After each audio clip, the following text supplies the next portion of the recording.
डॅमी आता खाली खूप भारी ड्रामा झाला. डॅमी तू असायला हवं होतंस तिथे, तू मिस केलंस माहितीये. खूप मज्जा आली, मला खूप मज्जा आली म्हणून मी लगेच आले तुला इकडे सांगायला. हो. नाही नको बोलायला नको. मी जर बोलायला लागले आणि वहिनीने ऐकलं तर माझी शिक्षा परत वाढवतील. डॅमी मी म्हणलं खाली मोठा ड्रामा झाला आणि खूप मज्जा आली. तू विचारणार नाहीयेस का नक्की काय झालं ते? डॅमी यार एव्हरी टाइम किती एक्साइटेड असतेस तू गॉसिप करायला. लुक्स काय देतेस फक्त, बोल ना काहीतरी. तू वेडी आहेस का जरा? खाणं खुणं का करतेस? बोल ना तोंडाने. जीभ जड झालीये का तुझी?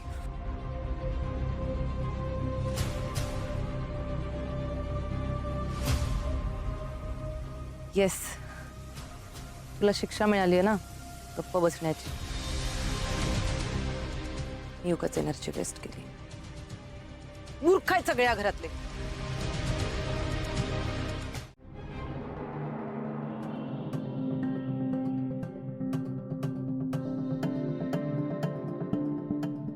प्रीतम याआधी असा कधीच वागला नाहीये. इतर बाबतीत केलाय त्याने हलगर्जीपणा, पण पैशांच्या बाबतीत कधीच नाही. मग यावेळी काय झालं असेल? असा का वागलाय तो?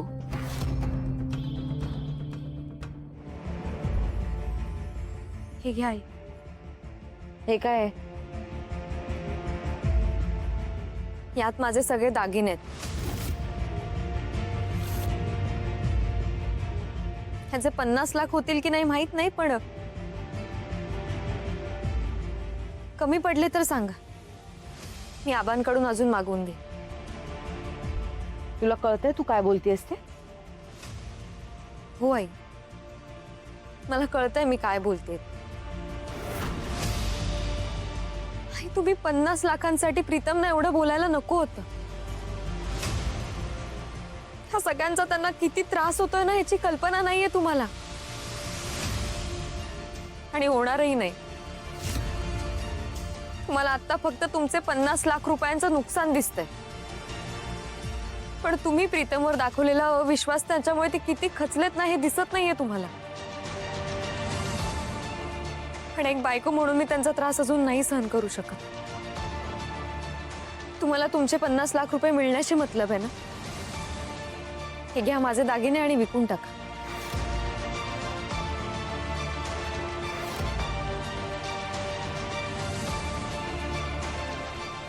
झालं तुझं बोलून? मला वाटलं होतं की तुम्ही दोघंही हुशार आहात म्हणून, पण अर्थात तुम्ही माझा हा विश्वासही खोटाच ठरवला. तो मूर्ख त्यांनी 50 लाख रुपये गमावले आणि तू तुझं स्त्रीधन, तुझ्या वडिलांनी दिलेलं स्त्रीधन माझ्यासमोर आणून ठेवतेस त्याची भरपाई करायला. वहिनी मी काय म्हणते, अहो हे दागिने कुठून आलेत, काय आलेत, आपल्याला याची काय घेणं देणं आहे? हे बघा तुम्ही ना हे दागिने ठेवून घ्या, आपल्याला आपले पैसे मिळाल्याशी मतलब आहे ना, है ना? घ्या हे दागिने आपल्याकडेच ठेवून घ्या. तू बोललीस परत? आई मग आम्ही काय करावं अशी तुमची अपेक्षा आहे? तुम्ही प्रीतमचे सगळे अकाउंट्स पण ब्लॉक करून टाकले. कुठून आणणार आहेत ते पैसे? आणि त्यांचा असा काही स्वतःचा व्यवसाय नाहीये. आजपर्यंत त्यांनी किर्लोस्कर ग्रुप ऑफ कंपनीचाच व्यवसाय सांभाळलाय. कुठून आणणार आहेत ते 50 लाख रुपये सांगा ना. प्रिया मॅडम, तुम्ही नका काळजी करू, सगळं ठीक होईल. काही ठीक होणार नाहीये पारू. 50 लाख रुपये हरवून आलास तू? तुला माहितीये 50 लाख रुपये किती असतात ते? लहानपणापासून राबायला लागला असता ना म्हणजे किंमत कळली असती. मी खूप जबाबदारीने ते पैसे घेऊन गेलो होतो, पण मला खरं सांग, तू हे सगळे पैसे तुझ्या मित्रांवर उडवून नाही ना आलास? प्रीतमची सगळी बँक अकाउंट फ्रीज करून टाका. त्याला त्याच्या अकाउंट मधनं 1 रुपया सुद्धा काढता नाही आला पाहिजे. आणि जोपर्यंत हे सगळे पैसे मला परत करत नाहीस तोपर्यंत माझ्याशी एक शब्दही बोलू नकोस.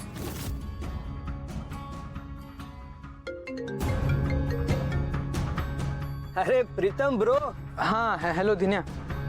हां ऐक ना रे भावा, मला ना जरा हेल्प हवी होती. थोडे जरा पैशांची गरज आहे रे.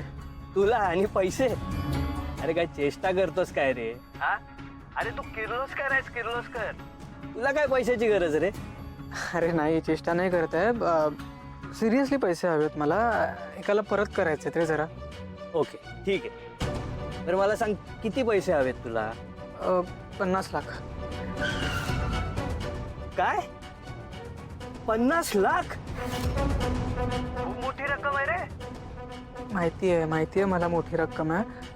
पण जरा बघ ना यार, मॅनेज होत आहेत का प्लीज. अरे एवढे पैसे कोण खिशात घालून फिरतं का? तू एक काम कर. तू मला आज रात्री सिटी नाईट क्लबला भेट. आपण तिथे बसून बोलूया.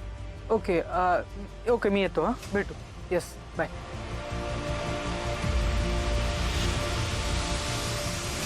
आई, मी पण तुझाच मुलगा आहे.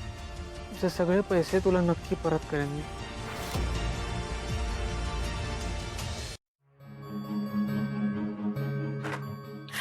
प्रिया मॅडम, अहो पारू, काय कुठं लक्ष आहे तुमचं? सॉरी मी आले.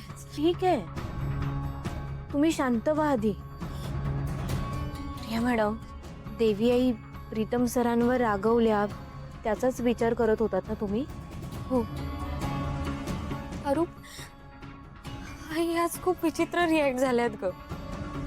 प्रीतम त्यांना सांगत होते की त्यांची यात काहीच चूक नाहीये, त्यांनी मुद्दाम केलेलं नाहीये, पण आईंनी त्यांचं काहीच ऐकून घेतलं नाही. तू सांग मला, आईंनी प्रीतमवर विश्वास ठेवायला हवा होता ना? शेवटी त्यांचाच मुलगा आहे ना ग. ते ओळखतात, त्यांना मुद्दाम नाही करणार आहेत प्रीतम हे सगळं. पण आई त्यांना खूप बोलले.